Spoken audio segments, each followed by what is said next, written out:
let me tell you, with the world on edge over the latest developments between Russia and Ukraine, the Sunday morning talk shows, Sean, they spent a lot of time focusing on the tensions there. But you saw NBC's Chuck Todd. He asked his panel yesterday why Putin didn't invade Ukraine under Trump. Yeah, I know. Here's what they had to say. What's the assessment of why Putin didn't do this while Trump was in office? You know, I think the question of why now is a very good one. He may think that he's running out of time. I mean, that's the most non-answer I've ever seen. I know why, and everyone else does. Exactly. Putin's running out of time. Yeah, that's Putin's problem. It's known as Biden being a weak president, for crying out loud. But Putin is being more brazen with Biden in the White House instead of Trump. Joining us to discuss this is today's company Vice President of Media Research Center, Dan Gainor, and the host of the news and Why It Matters, Sara Gonzales. Thank you both for joining us. Thank you. Thanks for having us. All right, Dan, I'm going to start with you. Chuck Todd also asked his panel that question, but that was it. No follow-up conversation about it. They just moved on.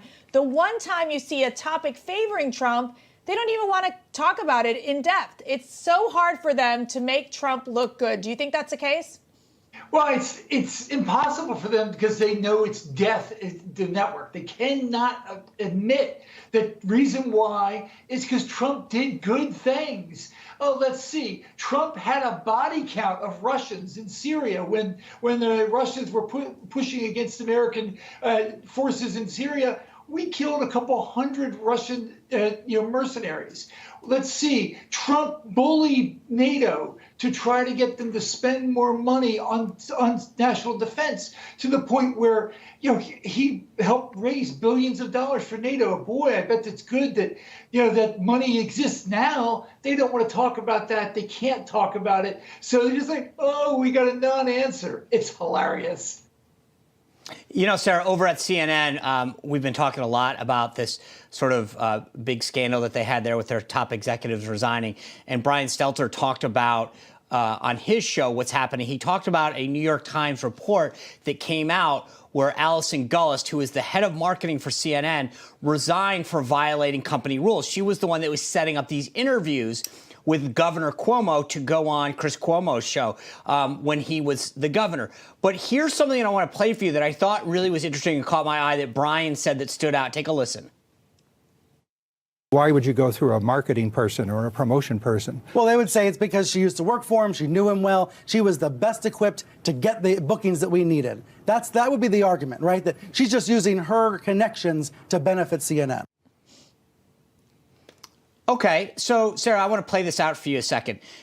Brian's case is, here's Allison Gullis, who is the head of marketing and PR for CNN. She's not a booker, she's not a producer, and she's reaching out to Governor Cuomo to help get him to do these interviews, right? Which is odd. I've never seen a PR person or a marketing person for a network do that kind of outreach because, in Brian's words, she's got the best connections because she had used to work for him, right? Sarah, what show is he going on? Andrew Cuomo? It would happen to be his brother's show. Oh, so let me just get this straight. Don't you think that maybe that argument then doesn't hold a ton of water? How stupid do they think we are? They're basically saying, hey, this kind of makes sense because Allison has a great connection to Governor Cuomo, but the host of the show is his brother. Are you saying that you think Chris Cuomo has his own brother's phone number and contact information? That's preposterous, Sean. That's called critical thinking, and CNN doesn't want that. It's possible. I mean, but like at a certain point, I just think that. But the funny part is, I look at this and I'm going, how dumb do you think viewers are? The name of the show was Cuomo Primetime. Like, you literally think viewers are going, you know what, that's right. She probably had the best connection to get on Cuomo when your name is Cuomo. Well, I mean, I would just tell you this, Sean. I mean, the average CNN viewer, how smart do you think they are? They're watching CNN, so odds are they probably are going to buy that hook, line, and sinker if they're watching that program. That's the sad part. Yeah, no kidding. But Dan, Stelter also said this whole saga is a legal mess for CNN. How bad can this get for them?